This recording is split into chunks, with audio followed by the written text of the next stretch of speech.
President Biden made a surprise appearance on Friday at the White House press briefing. And you know a president has one foot out the door when their appearance at the White House is a surprise. That is a fact, Jack. That's right, Lunch Bucket Show. I talked about it yesterday. He showed up in the White House briefing room on Friday for the first time ever. Kind of fumbled his way through a couple of questions, got a lot of stuff wrong, bumped into the furniture. What did he say about, J.D. Vance will not accept the outcome of the election? Is that he implied? He said, yeah, he hasn't said he'll accept the outcome of the election. Another tortured, commie misrepresentation of what was actually said, but pay no attention to that. The White House press corps pays no attention to it.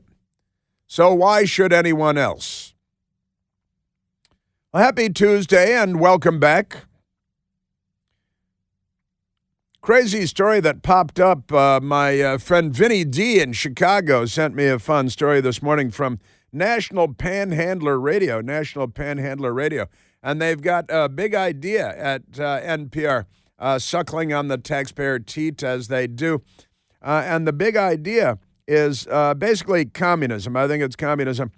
The headline is One Possible Housing Crisis Solution, ? This is the headline. One possible housing crisis solution. A new kind of public housing for all income levels. That's right, public housing. It's a new public housing for all income levels.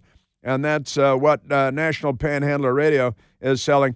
And they have a model in the radical left-wing Montgomery County, Maryland, where they've built a mixed-income apartment complex in which people who can afford to pay market rate will pay market rate, and then others will move in and pay much less than the people that live in the apartment next door to them because the communists are coming. So you can work your whole life and scratch and claw and make a lot of money and get your kids into the school district you want them in. And then the Democrats will move Venezuelan gangs into the apartment next to you, and you'll pay for them because the Democrats are fixing things. They're making things better. You know how that is. A remarkable story. Awful. Montgomery County, Maryland, building the mixed income apartment complex. People can afford to play.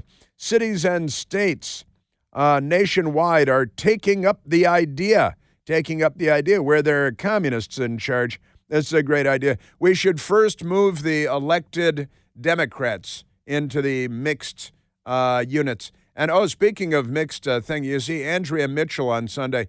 Andrea Mitchell on Meet the Press. She was on Meet the Press. Or is it Face the Meat? Or is it Meet the Face? It is. She was on Meet the Press. And she, I like to say they use the words, but they don't know what they mean, which is so often the case. And Andrea Mitchell seemed to suggest that the problem that Kamala Harris is having with people not wanting to vote for her is interracial marriage, which the Democrats used to make sure was illegal. The Democrats here in the United States and in South Africa, they did the same thing. But I'll explain that coming up because she used a word, but she didn't know what the word meant. She's a 50-year, 60-year award-winning journalist, network news, television journalist, and they use the words, but they don't know what they mean. So I'll explain that coming up. Pretty amazing stuff. We've got all kinds of big things going on, of course. We have the Hurricane Milton, bearing down on the state of Florida, and it looks like a monster. It's gigantic, saying it may be the biggest hurricane to hit in 100 years. The problem is that they say things like that quite frequently, and we don't believe them anymore. That's one of the problems we have with our government everywhere you look. But it's apparently a Category 4 or Category 5 hurricane. It is gigantic in diameter. They're saying the storm surge into Tampa Bay may be historic in proportion, and it's gigantic. And, of course, the news media is pouring gasoline like so many Democrats do on themselves before they immolate which have there been any immolations in the last 24 hours, Michael? I didn't search my immolation file yet this morning, but you know how Democrats love to immolate. Amazing stuff. But the news media is fueling conflict between Kamala Harris, who is not so bright, and did an interview on 60 Minutes, CBS 60 Minutes, and the reporter that conducted the interview, Bill Whitaker, actually asked a couple of questions and asked a couple of follow-ups. It wasn't exactly an in-your-face interview. It wasn't aggressive, but it was better than the average interview, set the bar low enough, and we can all be happy, even with journalism. But that's remarkable stuff that we've got that Kamala didn't say in stumbling around and trying to respond to questions that Bill Whitaker put to her. Bill Whitaker gets at least a C+ for his effort, but we'll get into that as well. And also, something I want to talk about today, because I think it matters, I think it's important. That is, Election Day is coming up. Election Day is coming up. In a lot of places, you can vote early because the Democrats don't like Election Day. They like election season because they're turning us into a third world banana republic overrun by Latin American prison gangs and lots of other bad things. You know, fentanyl traffickers, child traffickers, child sex traffickers. Democrats, they like all this stuff because, they're the ones that do this stuff. But I want to talk about something that my best girl and I, we were out in the Virginia countryside over the weekend and walking around, and a topic of discussion came up between us and started talking about, and actually it all started because we stopped to fill up a tank of gas. Said, well, I got them down a little below a half a tank of gas. My practice, I still engage in the post 9/11 practices, many practices, in that when my gas tank in my car is half empty, I treat it as though it's empty, and I go fill up my tank when it's half empty, or when it gets beyond half full, below half full, rather, and I go fill up my tank. And this became the topic of discussion over the weekend. And I say, we got the hurricanes that slammed Helene, and now the new big hurricane coming in, which is the big monster. And people in Florida are doing all kinds of prep and everything because, that's the sane and rational thing to do. And as they're still getting the electricity back on in the Carolinas and so on, there's another gigantic hurricane coming in, Milton, which is not a good name for a ferocious hurricane, but they named it Milton. You should take a look at the people that choose the names, then you'd understand. So here comes Hurricane Milton. And then we started talking about Election Day. I might have brought it up. And Election Day it feels kind of like the political version of Hurricane Milton, doesn't it? It feels like there's something big out there. And the Democrats are talking about civil war around the election because Joe Scarborough at MSNBC brought that up yesterday, right? And Joe Biden on Friday at the White House said that, J.D. Vance said he may not accept the results of the election, which is not what he said. But if Joe Biden's not lying, then he's not talking. And in some cases, it might just be the brain damage speaking, which wouldn't be a complete surprise. But I started talking over the weekend about prepping. That is just preparing for Election Day. And what might you do to prepare for Election Day, given the craziness and the violent tendencies, the mob violence of the Democrat Party that they have so normalized around George Floyd. And, they rioted in Washington on President Trump's inauguration day. My best girl and I were down there burning the limousine behind us and smashing out storefronts, attacking people that were going to inaugural balls violently. The Democrats, and their rabble, their violent rabble. Amazing stuff. And so, what should we do to be prepared for Election Day? And honestly, I think that, with the Democrats being the way they are, did you see them burning the American flags yesterday because they're celebrating Hamas's massacre of the Israelis a year ago yesterday? in Israel. A lot of Democrats, thousands of Democrats, celebrating the massacre of Jews because they're a lot like Nazis, aren't they? They're a lot like Nazis. But in any case, back to prepping for Election Day. And it just started with, when Election Day comes around, it'll be prudent to make sure you have a full tank of gas like you would when there's a hurricane coming. It might be smart to make sure you have a bunch of food in the house and you're prepared, and it depends on where you live, of course, but nevertheless, and notwithstanding, you know how every time the wind starts to blow around Washington, D.C., and it looks like weather might come, the white paper products sell out in all the grocery stores, right? It's a running joke around here, but it's true nonetheless. And being prepared for Election Day because the Democrat Party is so completely out of control and their rhetoric is so insane and their tendencies are so violent and the mob street violence. I mean, again, the neighborhood I'm in right now, this radio station, was looted. In fact, it was just looted again for the third time a couple of weeks ago because the police released body cam video of a criminal being shot as he pulled up his gun at the police after crashing into a McDonald's. And so Democrats looted, I think, 6 different locations in Washington, D.C., including the Saks Fifth Avenue, a few blocks from this radio station. That was the most recent incident, and it was just completely fabricated BS by violent criminals that we laughingly call Democrats.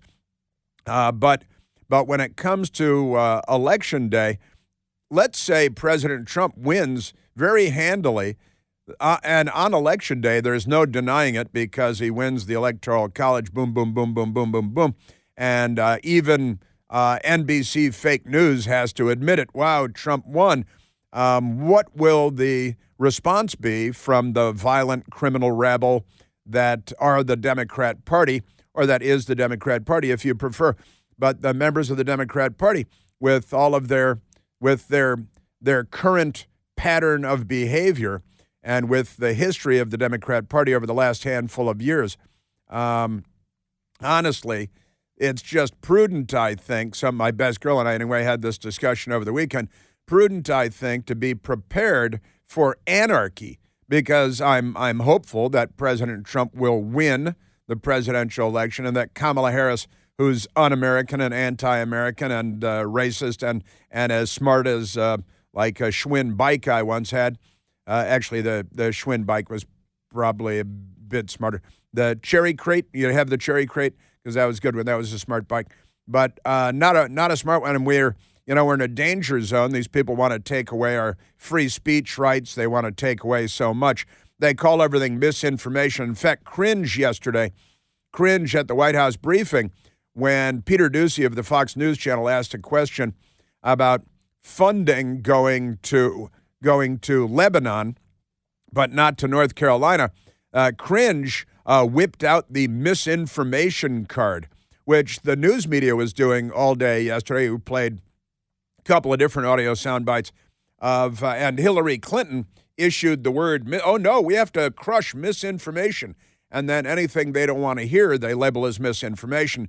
And here comes the hobnailed boot of the state stamping on a face forever, because that's their formula. But on the matter of Election Day, I think it would be prudent to plan like there's a hurricane coming, like there's a looming hurricane, because of the predictable unpredictability of the left in the United States of America. They've radicalized at least one generation of young people who, again, were out there yesterday wearing Palestinian headdresses, supporting and cheering the 1-year mark after the massacre and torture, murders, the rapes of 1,200 people and hundreds taken hostage. They still have more than 100 hostages. They're keeping the dead bodies of dozens of hostages. The savages are loose on the planet, and the left in the United States, they've raised at least one generation to admire the savages and the savagery. So we got that.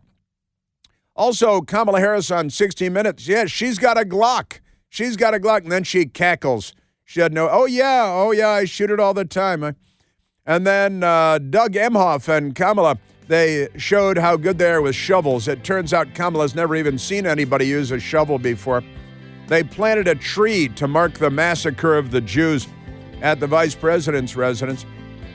Joe Biden making all kinds of fake claims, along with Kamala, about who pays taxes in this country. The news media still lies about that. Alejandro Mayorkas shopping in a menswear shop in Georgetown. I looked at their website yesterday. It's a little bit fancy for me. But I've got that for you. And the conflict between Ron DeSantis and Kamala Harris coming up. We are at 888-630-9625. But instead, people want to do disinformation, misinformation, which is dangerous. And, the news media always tells us, they always blow everything out of proportion and tell us that everything is the most deadly and the most ferocious and the biggest. And then sometimes it is and sometimes it's not. But one of the many reasons that we no longer have faith and trust in our news media. And the hurricane that is bearing down on Florida does look like a giant mamma jamma. There is no doubt about it. But we do have a problem with trusting and believing our phony baloney media. Anybody know about the Galveston hurricane of 1900? Anybody know about that hurricane? Because it was kind of a big deal. And it's not the only one, because there are other big ones too. The Tampa was hit by a giant hurricane in 1848. 1848. There was a giant hurricane there. Nobody talks about that anymore, do they? No, they don't. But I want to share a couple of those things with you, and then I do want to keep talking about the political violence of the Democrat Party, which has become so normal, in the crazy rhetoric about civil war coming from MSNBC and Joe Scarborough, and all of the mayhem. Oh, they're not going to accept the results of the election. The Democrat Party has not accepted the results of any presidential election that they've lost in the 21st century, starting with the election in 2000. They erase their own memories. They're good at that, good at erasing all memory of things that they don't want to remember, like little children. And Kamala with a shovel yesterday with her husband Doug. She didn't hit him in the back of the head with the shovel like in Psycho. But what's that Glock for anyway?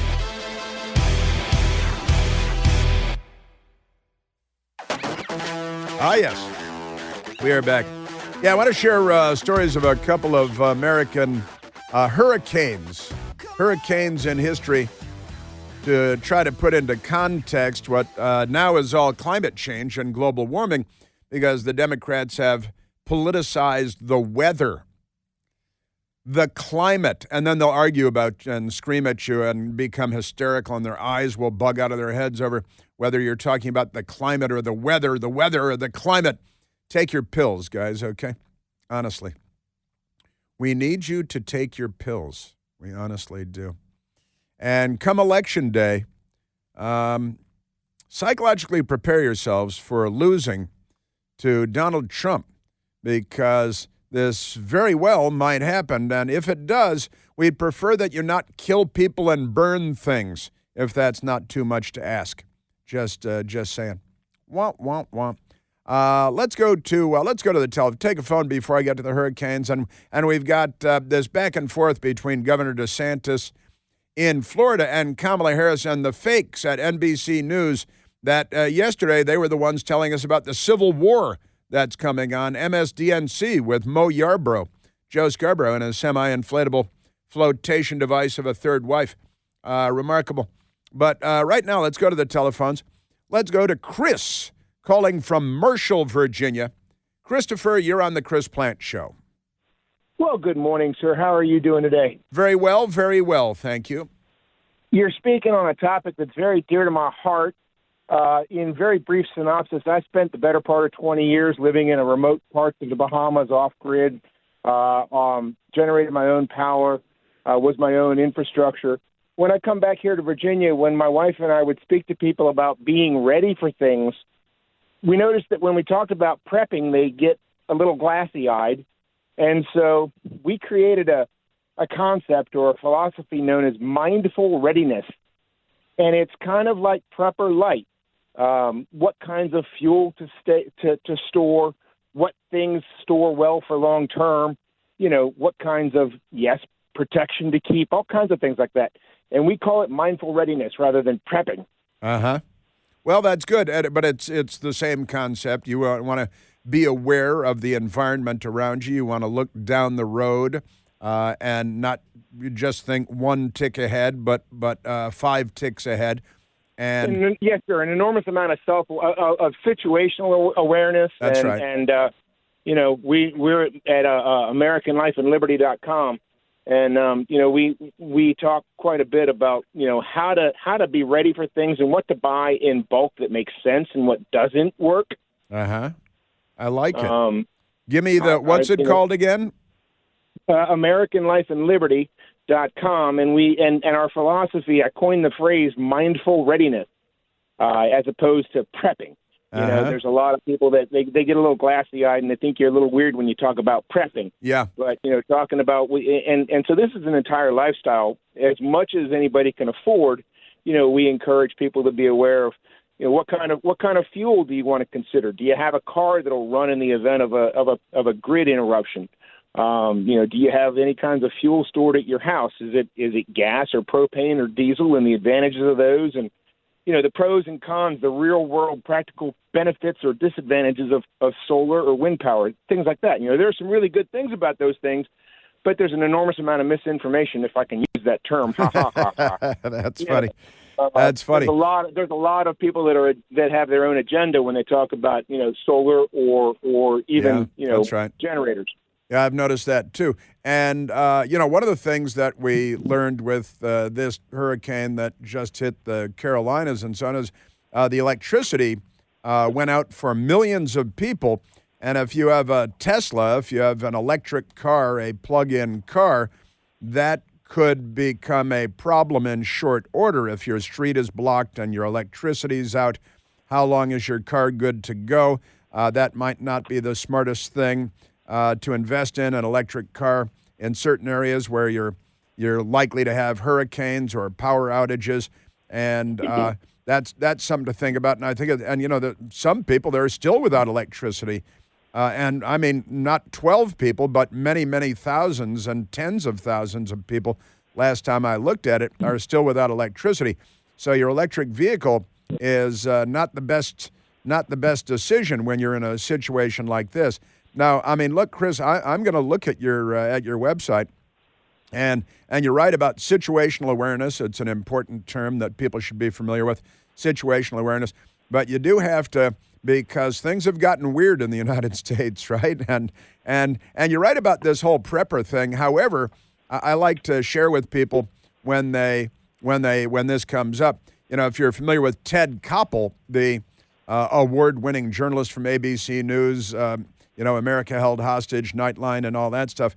A serious journalist from long ago who's still around the Washington, D.C. area and still does some stuff. But he set out to do a story on preppers that I believe, I'm told, was, the whole idea was they were going to make fun of preppers and say, what are these people? What are they, nuts? Don't they know we live in the United States of America?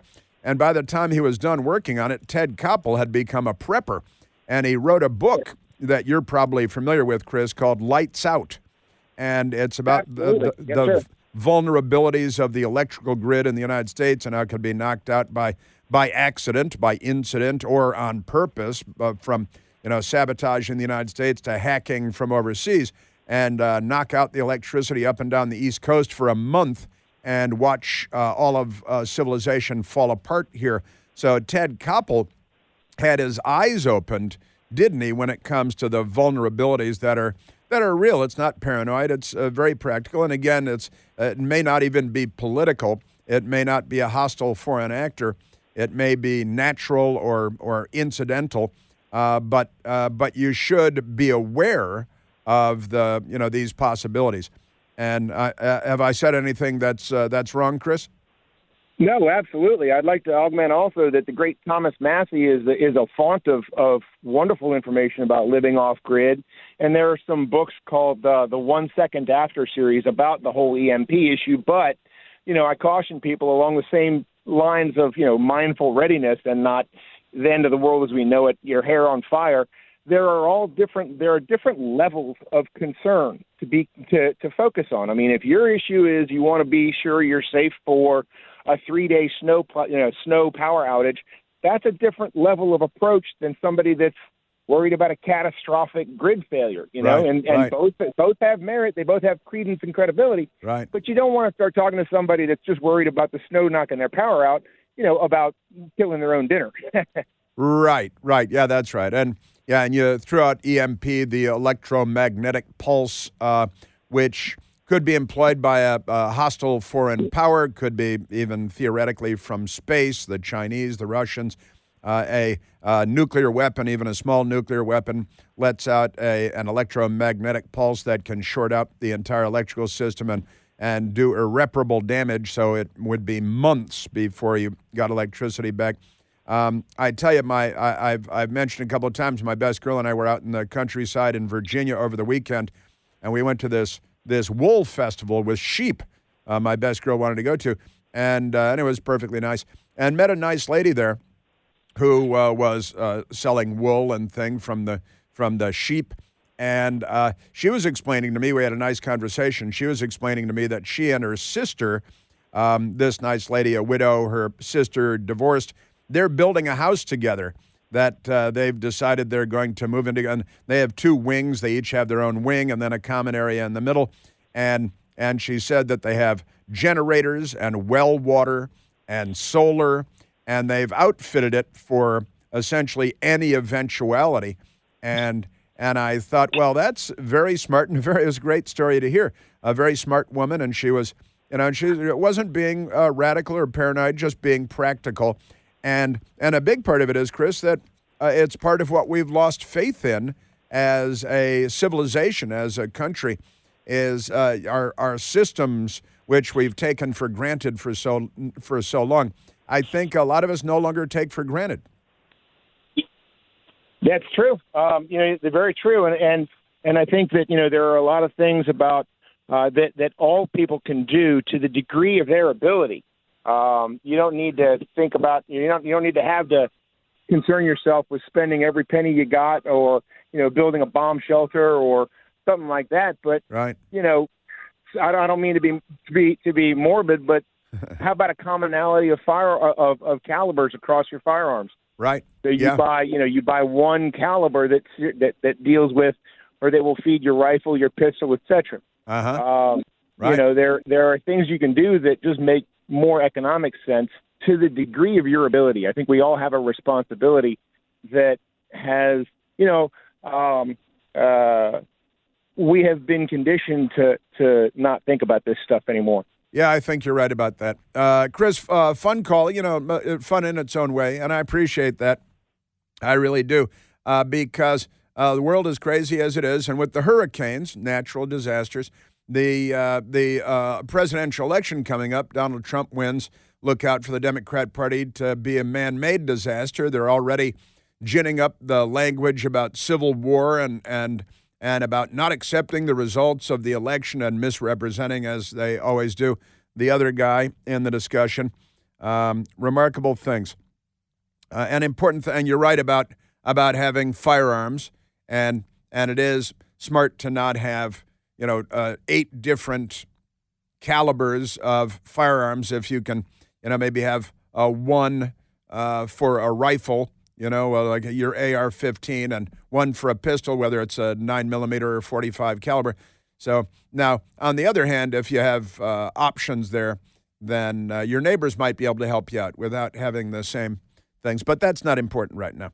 Now, the truth is, it is hurricane season until the end of November, the beginning of December. It's hurricane season, and look how far north the last hurricane came in. Coming up the East Coast, out of, and now the gigantic one, and that was coming up through the Gulf also. And now the Gulf of Mexico has this gigantic hurricane coming into Florida, right? And it's a big deal. These things are a big deal. And they are very, very disruptive, of course. Now, let me just hit on a couple of things here, because the big hurricanes in American history, and there have been some gigantic and deadly hurricanes. And among them, where is it? I know I've got it right here. The 1848 hurricane, which was huge. 1848, the Tampa Bay hurricane. We didn't give them names. We didn't name them Hurricane Lola and things like that until not too long ago, decades ago, but not centuries ago. So in 1848, the Tampa Bay hurricane, it formed offshore, of course, tracked eastward in the Bay of Campeche. It's Campeche. And made landfall near Tampa, just like this looming hurricane right now. And it landed as a Category 4 based on the wind speed and so on, with a maximum sustained wind speed of 130 miles per hour. 130 miles per hour. And that's in 1848. Now, keep in mind that, we didn't have, the patriarchy hadn't created a constellation of weather satellites out in space looking down at the planet for us and sending us live video signals of what the satellites were looking at. So they found out that a hurricane was going to hit basically when it hit. They didn't have two-way radios shipped to shore. You just found out about it when it got there for the most part. You could have a carrier pigeon send a message ahead by a day or something, and ships would be able to warn you a little bit, but that's about it. But this giant hurricane in 1848, the gale of 1848, the newspapers went wild, changed the face of Peninsula coastline, and the Keys changed the face because it was such a brutal, and again, it came out of where this new looming hurricane is coming from, and it was over by the Yucatan and the Gulf of Mexico, and it ripped across the Gulf, and it slammed right in at Tampa, and it was a massive and brutal and deadly hurricane, and they remembered it for generations there because of the damage that it did, right? Now, in 1900, we had what I believe is still the deadliest hurricane in the history of the country, the Galveston, Texas hurricane, the Gulf of Mexico once again. And the 1900 Galveston hurricane, again, didn't have a name, and they didn't call it a Cat 3 and a Cat 4. But known as the Great Galveston Hurricane or the Galveston Flood, was known as the Great Storm of 1900 if you lived in Galveston. And it was the deadliest natural disaster in U.S. history, according to the Wikipedia page on the 1900 Galveston hurricane. And it left, get a load of this, between 6,000 and 12,000 people dead. As many as 12,000 people dead. And that is, a brutal, brutal hurricane. Of course, the most frequently cited number these days is 8,000 people dead. You got to keep in mind that there were a lot fewer people around back then, too. The coastline and the island city hit with a 12-foot tidal surge. And they're talking about a 12-foot tidal surge going into Tampa today. And that's kind of a big deal, I got to say.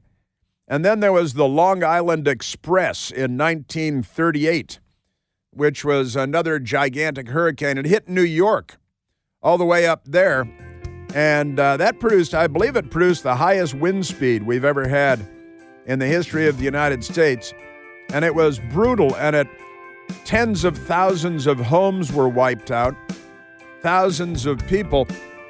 We don't talk about these much anymore because now the weather is political and the Democrats have to capitalize on tragedies. Never let a good crisis go to waste, as the Democrats like Rahm Emanuel are so fond of saying.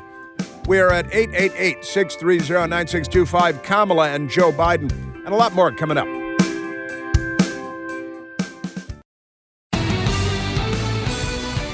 Bum, bum, bum, bum, bum, bum, bum, bum, bum, bum.